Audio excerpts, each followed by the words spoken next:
I will start with a short reminder about planetary periods.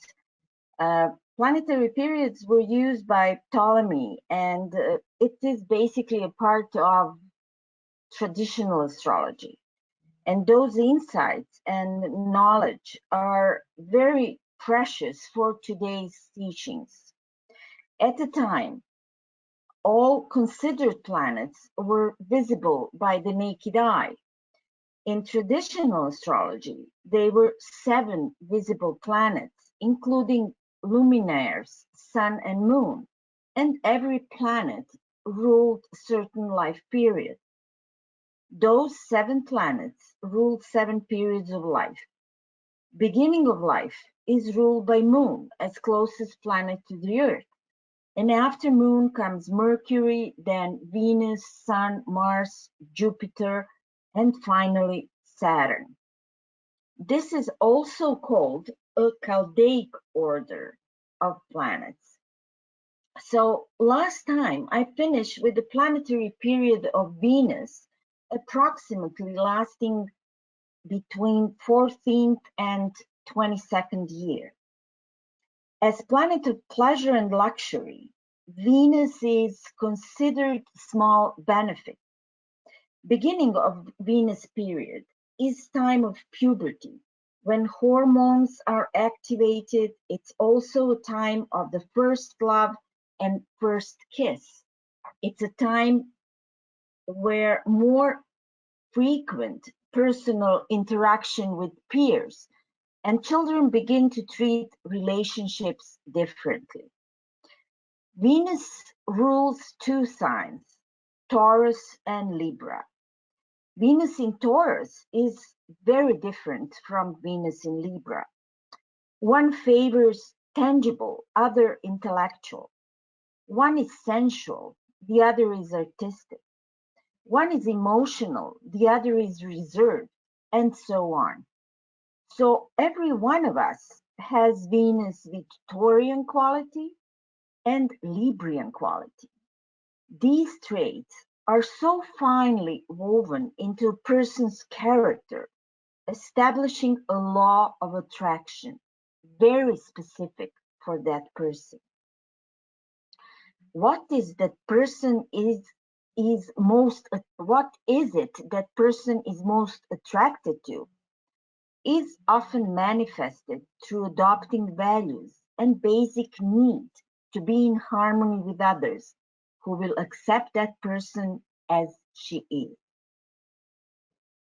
I'm always trying to find what is similar between 2 things, what connects them. So let's see. Taurus is the sign of moon exaltation, and Libra is where Saturn is exalted. Those 2 planets talk about the birth and death, about the beginning of life, represented by the moon, and its final end, represented by Saturn as ultimate limitation. This tells me how much of our stability and happiness comes from our original family. Also tells a lot about reaching a state of happiness, practicing healthy habits for a long time. The moon and Saturn represent our genetics, our parents, habits, and also destiny. Thus, Venus in some chart is going to be emotional, shy, or modest, depends of the moon in the chart. Whether Venus is going to value discipline, responsibility, and integrity will be seen through the quality of Saturn. So let's go back to the Venus period, when the person is establishing its own value system and criteria for relationships. This period is about socializing and mutual reflection.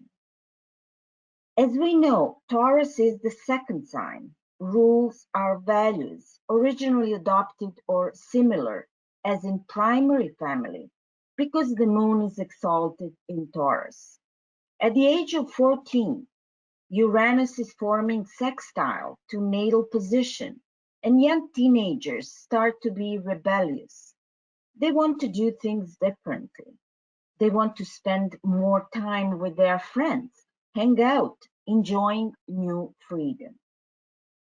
It is also a time of first Saturn opposition to its natal placement, separating teenagers from authority and questioning every responsibility.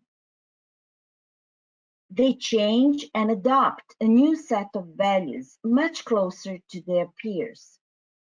Venus also rules Libra, manifesting the need for balance and harmony, love, justice, tenderness. And when it's not well placed, it could manifest in insecurity, chronic dissatisfaction, and vulgarity. Youngsters want to blend in, and in the same time, they want to stand out.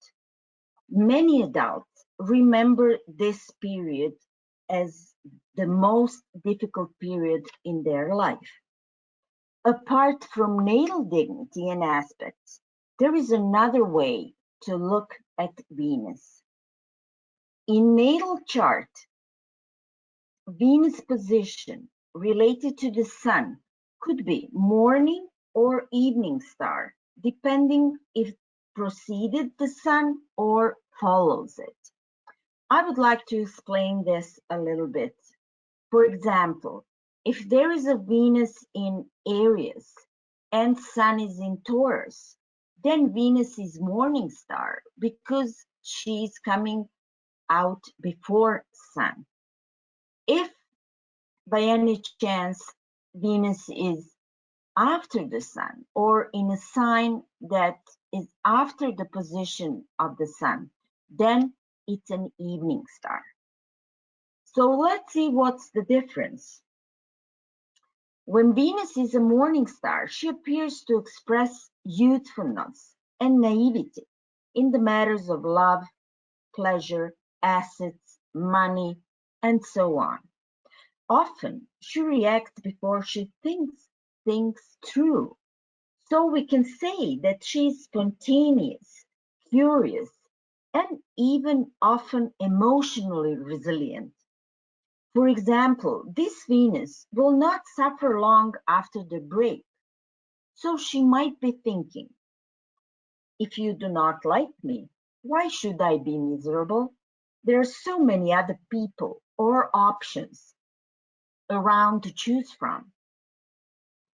In the Venus period, this person could experience few disappointments, breakups, frequent change of social surrounding, only to accumulate experience and gain some maturity. On the other hand, Venus as the evening star is quite different. We could say more mature, experiencing matters of the heart much deeper. She might process things slower due to the developing attachment and fear of loss and change. Such Venus doesn't rush into or out of relationships. We could also say that this Venus can suffer more. And during this Venus period, person can either begin a long-term relationship or completely avoid emotional involvement. And usually for this position, we say that they're late bloomers. So we say that this period is all about learning to love and accept ourselves. Finding sincere interest and satisfaction, even in the smallest things, strengthens our Venus wherever it is positioned in the chart. Hence, the circumstances in our lives become more beautiful.